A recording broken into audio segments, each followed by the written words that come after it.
The Sahel looks fractured from above. A thin line of towns, flickering with unstable light, sits beside vast stretches of land where no flag truly holds. For years, security here did not collapse in a single night. It leaked away, silently, relentlessly, like water slipping through cracked earth. Checkpoints abandoned, roads given to dust, villages caught between shadows that no one claimed to control. Across this scarred horizon, a question lingers heavier than the heat. Who protects a land after those sworn to defend it have stepped back, one mission at a time? Yet something else moves beneath the dust. A shift long whispered, but never fully spoken, a sense that the vacuum left behind is pulling in new actors, new promises, new risks. If the old security map has crumbled, what shape will the next one take? Stay with this story. This is not just about armies, it is about a region standing at the edge of a new and uncertain order. Security in the Sahel did not disappear overnight. It thinned. It frayed at the edges. It broke in the quiet places first, the crossroads where traders feared to stop after dusk, the wells that no longer felt safe to approach, the villages where the hum of night began to sound like warning. Once, foreign patrols traced these borders, not as conquerors, but as the last remaining scaffolding of a security model built decades earlier.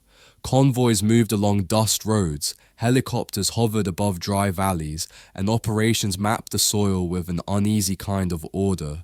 Yet even this order was temporary. Every year, the footprint shrank. Every year, budgets shifted, mandates narrowed, and the presence that once felt permanent began to feel borrowed. The retreat was not dramatic. No grand farewell. Just the steady thinning of uniforms on the horizon. One base closed, another scaled down, a mission extended but under tighter constraints. And as this presence receded, armed groups flowed into the gaps. Not slowly, but like water seeking its level. They understood the terrain better than any foreign analyzer. They lived in the bush, moved with the seasons, and expanded where resistance was weakest. Communities saw it first. A checkpoint abandoned, a police station left without fuel, a school forced to close because the road to reach it could no longer be secured. For civilians, the line between state and threat blurred with terrifying speed. Who controlled the night? Who controlled the next road? Who controlled the silence? Governments in the region tried to respond.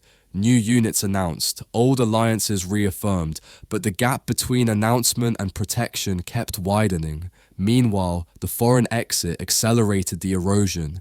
Each convoy leaving the Sahel took with it logistics, intelligence, air support, the bones of an already fragile system. And once those bones were gone, local forces were left to stand on ground that shifted beneath their feet. Maps began to change. The colors marking state control faded into gray. The gray spread into black. And the black, territories where no authority could guarantee safety, expanded like a stain across Mali, Burkina Faso, Niger. In Burkina Faso especially, villages found themselves isolated by invisible borders of fear. Farmers abandoned rich fields, markets shut earlier. Routes that had connected entire provinces became corridors of risk. The security vacuum was not an event, it was a process, a slow unraveling of trust, capacity, and presence. And when trust collapses, rumors replace facts. Communities hear whispers of militias advancing. Families flee before shots are fired. Fear becomes its own weapon, cheaper than bullets and twice as effective. This is how an old order dies. Not with the fall of a capital, but with the quiet surrender of everyday life, the surrender of roads, of fields, of evenings once filled with conversation. Some called it a failure of strategy, others called it fatigue from foreign capitals, but to those living in the Sahel, it felt simpler than that. Protection was leaving, and nothing had arrived to take its place. Inside government buildings, leaders sensed the ground tilting. They understood that national armies, though determined and brave, were stretched beyond what structure or equipment allowed. Reclaiming every village was impossible without partners willing to step into the emptiness. The more the vacuum widened, the more the question sharpened. Who, if anyone, would fill the space? Because a vacuum never stays empty. Not in nature, not in geopolitics, not in the Sahel. and in the dust clouds rising across this region, a new silhouette slowly took shape. A silhouette that the world would soon name, and the horizon began to shift. The retreat began quietly. No banners, no speeches, just fewer boots on the ground, fewer aircraft circling above the Sahel, fewer patrols cutting across the horizon. Foreign forces once patrolled these deserts with confidence built over decades. Operations had names, structures, maps covered in red and blue. Yet beneath the logos and the briefings, fatigue grew like a second shadow. Each year, the missions renewed with smaller ambitions. Stabilization replaced counter-terrorism. Containment replaced recovery. Until finally, withdrawal replaced everything else. When the tide recedes, the shoreline is exposed. And in the Sahel, the receding tide exposed more than terrain. It exposed vulnerability, raw, unshielded, undeniable. Armed groups did not wait. They advanced with precision. They understood the rhythm of retreat. They sensed the hesitation in every delayed convoy, in every postponed operation, in every village told to remain patient. But with each foreign departure, new actors stepped in. Some were long-present militants expanding their reach.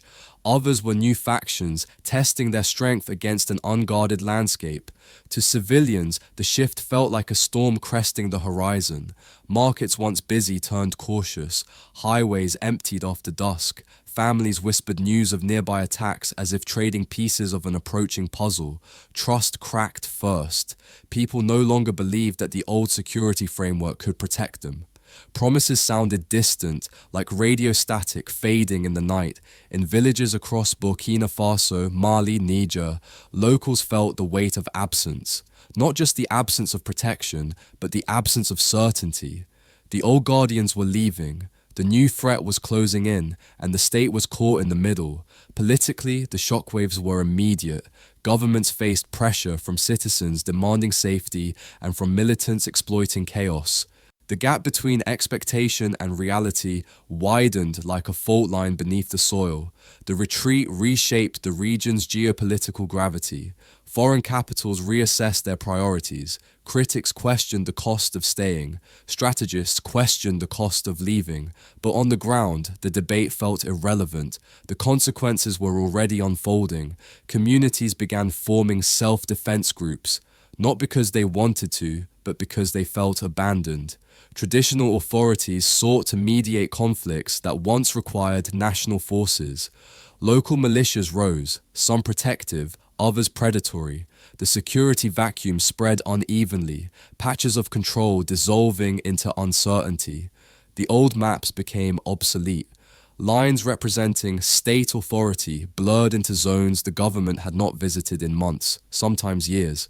When a system unravels, the threads do not fall in order. They snap unpredictably, a checkpoint here, a supply line there, an entire district slipping from oversight. Villages that had survived droughts, famines, and generations of hardship now struggled against an enemy harder to see, the collapse of coherence itself. In some regions, the withdrawal created opportunities for communities to regroup. In others, it unleashed rivalries buried for decades. Ethnic tensions resurfaced. Resource conflicts intensified. The vacuum acted like oxygen, feeding every dormant flame. And then came the political reckoning. Citizens asked their leaders why the security partnership they were promised had thinned into uncertainty. Why foreign allies left without ensuring a stable transition. Why the Sahel was asked to endure what seemed like an unfinished mission. In capitals across the region, leaders faced a choice. Cling to a fading alliance or seek new partners willing to step into the void.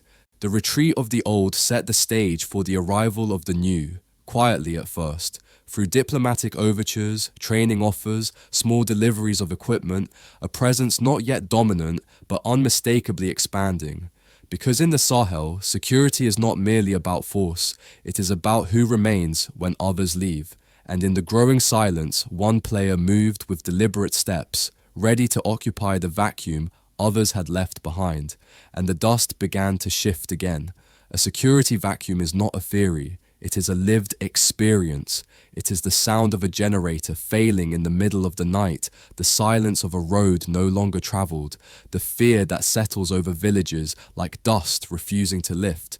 In the Sahel, the vacuum showed itself first through routine moments, a school closing early, a health center unable to reach its supply truck, a farmer abandoning fertile terraces because the path to his fields had become a crossing between armed factions.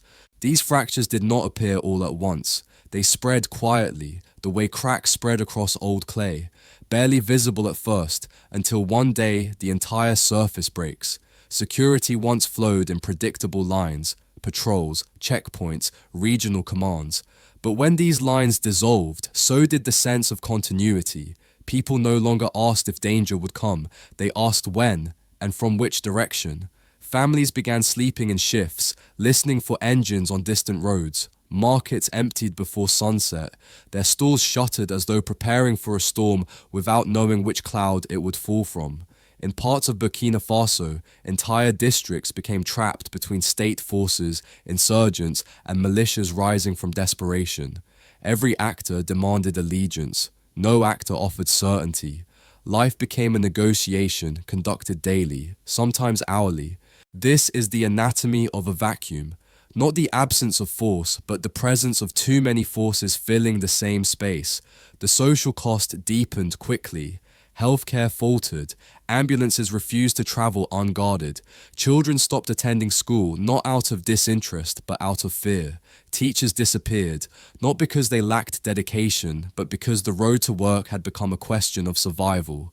Across the region, governments faced an impossible equation: more territory to defend, fewer resources to defend it with. The vacuum expanded faster than any national force could counter. It swallowed roads, swallowed trust, swallowed the thin institutional scaffolding that held rural life together. Communities reacted in different ways. Some formed local defense groups. Others fled to safer towns, leaving their homes to the wind. Entire villages relocated without waiting for official orders, a migration driven by nothing but fear and instinct. In these movements, a new narrative emerged. The state was present on paper, but absent on the ground. And in this absence, alternative systems formed, not always stable, not always legitimate, but undeniably functional. When the state cannot guarantee safety, people turn to whoever can, or to whoever claims they can. Religious leaders, local chiefs, youth groups, armed volunteers, each tried to stitch together fragments of security in a land where the old fabric had torn beyond repair. But local efforts, though courageous, could not fill a continental-sized void. The vacuum demanded something larger, an actor capable of stepping into the space left behind by retreating powers. And this is where geopolitics meets human necessity. When a nation faces fragmentation, it does not search for ideology, it searches for stability, for predictability, for a partner who shows up when the night feels longest. In Burkina Faso, the leadership confronted this reality with stark clarity. Their question was not who aligns with our worldview, but rather who can help us survive the week, the month, the year. It was in this moment that the name Ibrahim Traoré began appearing in regional debates not as a symbol of defiance, but as a symbol of urgency. A leader forced by circumstance to navigate the harsh mathematics of a collapsing security order.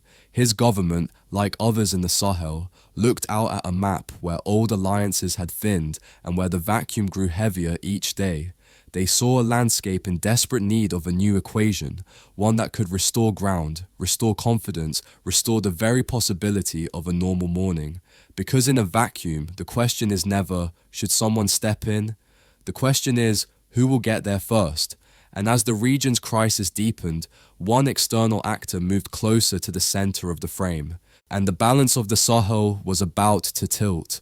The vacuum in the Sahel did not stay local. It radiated outward into boardrooms, ministries, war colleges, and diplomatic corridors across the world.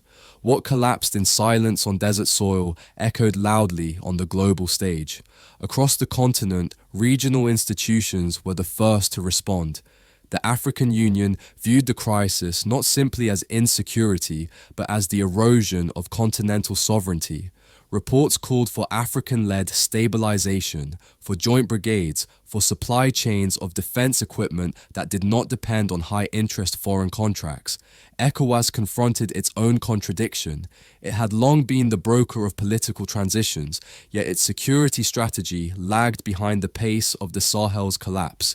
The organization debated new rapid deployment forces, cross-border patrols, and intelligence-sharing structures that could bypass the slow machinery of older models. Further east, the EAC studied the Sahel as a warning, a lesson in what happens when borders outgrow the systems meant to protect them. Their leaders spoke more openly about the need for integrated command centers, shared air capability, and defense industries nurtured within Africa, not imported at extraordinary cost. In the south, the SADC revised its view of regional stability altogether. For years it had focused on political disputes and peacekeeping mandates.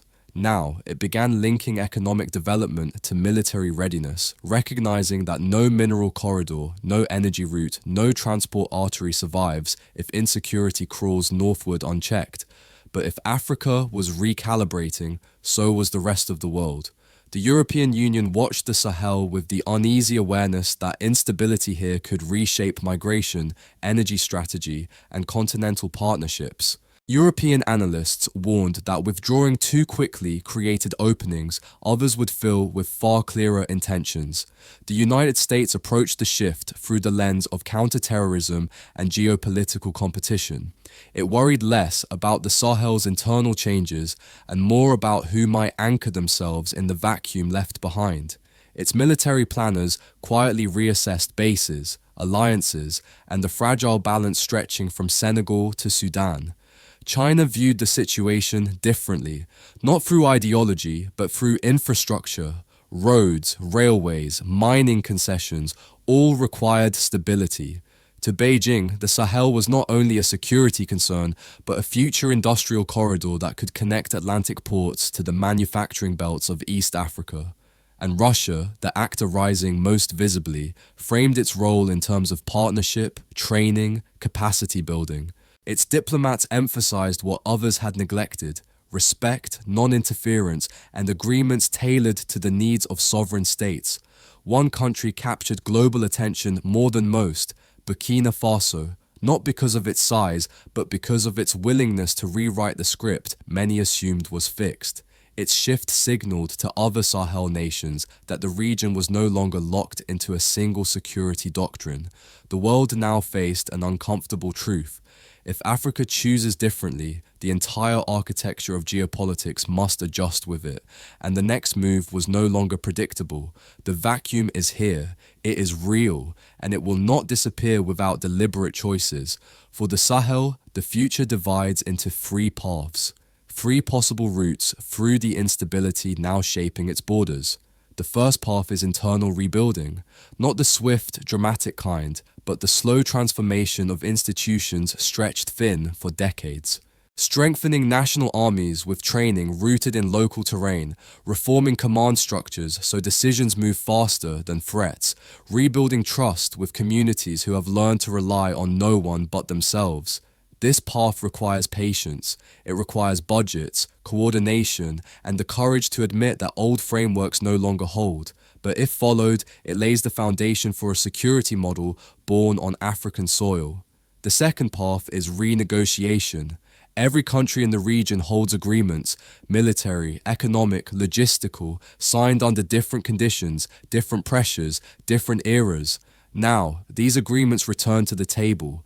Governments reassess terms. They ask for transparency, for co-ownership, for training that builds national capacity, not dependency, for equipment delivered with knowledge, not just hardware. Some partners welcome this shift, others resist it, but the Sahel has already signaled that the era of one-way arrangements is ending. Renegotiation is slow. It is tense, it is necessary, because no nation can navigate a vacuum with contracts written for a world that no longer exists. The third path is alignment, not behind a single power, but alongside regional neighbors who share the same vulnerabilities, the same threats, the same horizon. Joint commands, cross-border task forces, shared air surveillance, intelligence that moves faster than the militants it aims to stop. Sahel states are already experimenting with this model, coordinating patrols, pooling resources, and presenting a unified stance to external partners. If the first path strengthens states and the second rewrites their partnerships, the third builds something larger, a security ecosystem no longer dependent on distant capitals. Three paths, none easy, all decisive. And somewhere within this convergence lies the possibility of a new Sahel, one defined not by voids, but by choices. A region that once navigated crisis might yet navigate coherence. A land once shaped by retreat might find stability in reconstruction, and the people once overshadowed might step into a future built on their terms. But each path carries a cost. Each path confronts forces that benefited from the vacuum. Each path demands a new kind of courage. The question now is not whether the Sahel will change. It already is. The question is what kind of future will rise from the dust, and the answer waits in the next turning of the story. The Sahel has lived through years when its security dissolved faster than its people could rebuild. It has endured seasons where borders meant little, where promises traveled farther than protection ever did. Yet even in this uncertainty, a new idea is taking shape. Not the return of old alliances, but the rise of something quieter, steadier, more deeply rooted in the soil itself. Across this vast horizon, nations are beginning to understand that sovereignty in the 21st century is not just about the flag, or the capital, or the army. It is about the ability to choose who stands beside you when the night grows loud. And so the Sahel stands at the threshold of its own redesign. Internal reform on one side, renegotiation on another, regional partnership forming a third. Three threads that, woven together, could turn a fractured landscape into a coherent future. In this transformation, leaders emerge not as symbols of defiance, but as symbols of direction. Figures like Ibrahim Traoré, whose decisions, bold or controversial, reflect a truth many can no longer ignore. No nation survives a vacuum without stepping into the responsibility of shaping its own fate. For Burkina Faso, this shift has become more than a policy. It is a recalibration of identity, a signal to the region that agency begins the moment a nation chooses to stop waiting for rescue and start engineering its own security. But this moment extends beyond borders. The Sahel is not only a story of crisis, it is a story of possibility. A reminder that even landscapes scarred by conflict can generate new visions and new alliances capable of holding the horizon steady. And as the dust settles over these contested roads, one question remains. The question whispered in every debate, every patrol, every negotiation that redraws the map. If the old order has fallen, what kind of order will replace it? As Ibrahim Traoré said in one of his speeches, a nation that knows its direction is never truly alone.